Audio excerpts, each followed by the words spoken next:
Fala, meus amigos, vamos nessa. Estamos em nossa sexta questão da lista de transmissão. Hoje eu quero abordar alguns pontos aqui, especialmente a questão da revogação da prisão. E essa questão é do ano de 2015 para o cargo de delegado de polícia da Polícia Civil do Distrito Federal. Tranquilo? Acompanhe nosso material, questão 6. Vamos lá, o que nos diz o enunciado da questão 6? Galera, com relação à prisão preventiva, considere as seguintes afirmativas. Na verdade, essa questão ela quer que nós analisemos aí 4 afirmativas.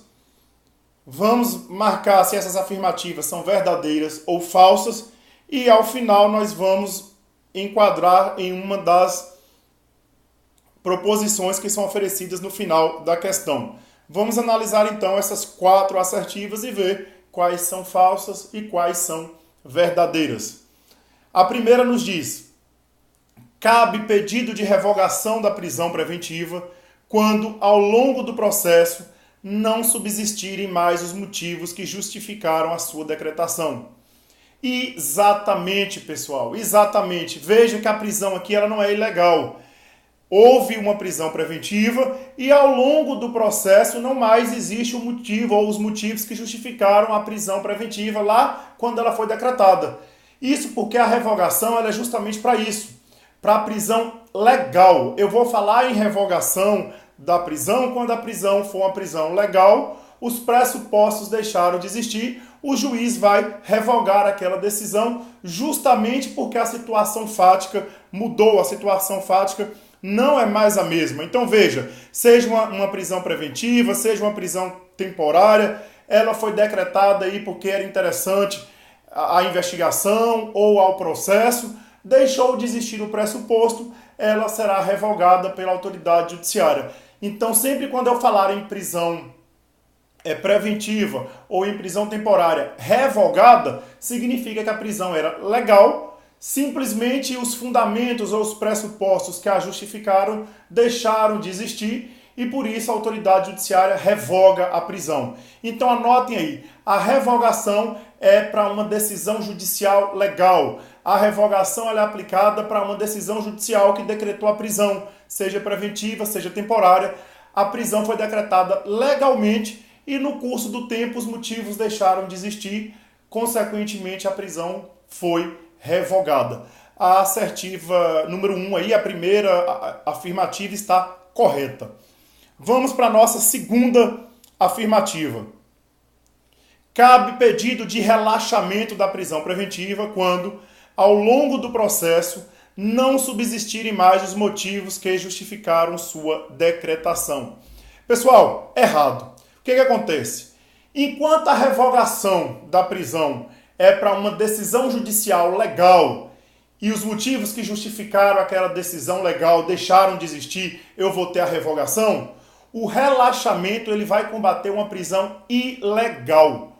No relaxamento, eu vou ter aí um instrumento para combater uma prisão ilegal. A prisão tem alguma ilegalidade ou a prisão passou a ter alguma ilegalidade, como por exemplo o excesso de prazo, quando decretada foi legal, mas pelo excesso de prazo se tornou ilegal.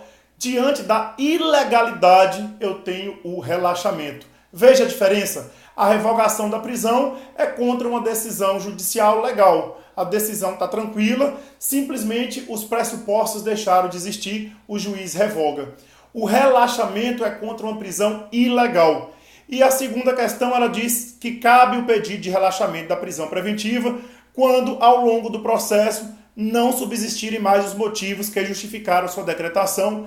Isso aqui é exatamente hipótese de pedido de revogação da preventiva. Se a preventiva foi decretada, por exemplo, para garantir a aplicação da lei penal ou para garantir a ordem pública, e esse pressuposto deixa de existir, pode haver aí o pedido da revogação por conta da inexistência daquele pressuposto que, quando foi decretado, existia. O caso do relaxamento é para prisão ilegal. O relaxamento visa combater a prisão ilegal. Tranquilo? Então a nossa segunda assertiva está errada. Somente por enquanto a primeira correta. Vamos para a terceira. Diz a terceira afirmativa: não será decretada em nenhum caso a prisão preventiva se o juiz verificar nos autos que o acusado praticou o fato em condições que sejam consideradas excludentes de ilicitude. Perfeito, minha gente. Já até falamos isso aqui, dando exemplo de excludente de ilicitude à legítima defesa. Artigo 310 do CPP. Se o sujeito cometeu o crime protegido aí por uma condição, por uma cláusula excludente da ilicitude, o artigo 310, parágrafo único, vai tornar correta essa questão, porque o juiz não poderá decretar a prisão preventiva. E eu até já falei para vocês que no caso aí do flagrante vai haver liberdade provisória, essa liberdade provisória ela também não cabe nem a fiança, não é isso? Não deve se cobrar a fiança. Olha o que diz o artigo 310, parágrafo único do CPP. Vou ler a redação.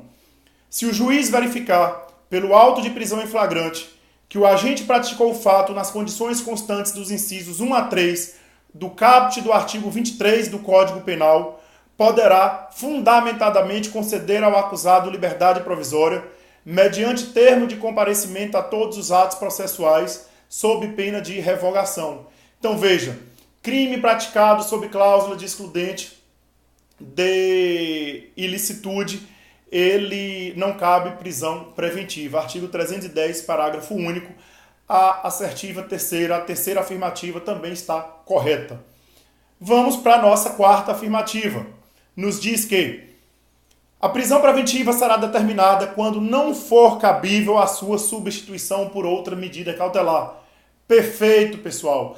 Nós sabemos que o sistema processual hoje de medidas cautelares traz um rol de medidas cautelares, por exemplo, o artigo 319 do CPP, e a prisão preventiva é a mais gravosa. A prisão preventiva ela é a medida cautelar de natureza pessoal mais gravosa, porque tira a liberdade do sujeito. Então a prisão preventiva ela só será aplicada de forma excepcional, quando outra medida alternativa à prisão não for suficiente. Veja o que nos diz o artigo 282, parágrafo 6º do CPP. Acompanhe aí, 282, parágrafo 6º. A prisão preventiva será determinada quando não for cabível a sua substituição por outra medida cautelar. Então, a prisão preventiva ela será cabível aqui de acordo com o artigo 282, parágrafo 6º, diante da impossibilidade de outra medida cautelar de natureza pessoal diversa da prisão.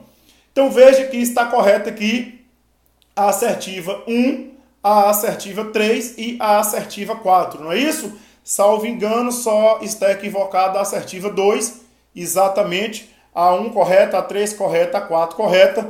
Logo, nós vamos marcar aqui a letra C. Letra C que nos diz, somente as afirmativas 1, 3 e 4 são verdadeiras. Tranquilo, pessoal? Beleza? Grande abraço, fiquem com Deus e tamo junto.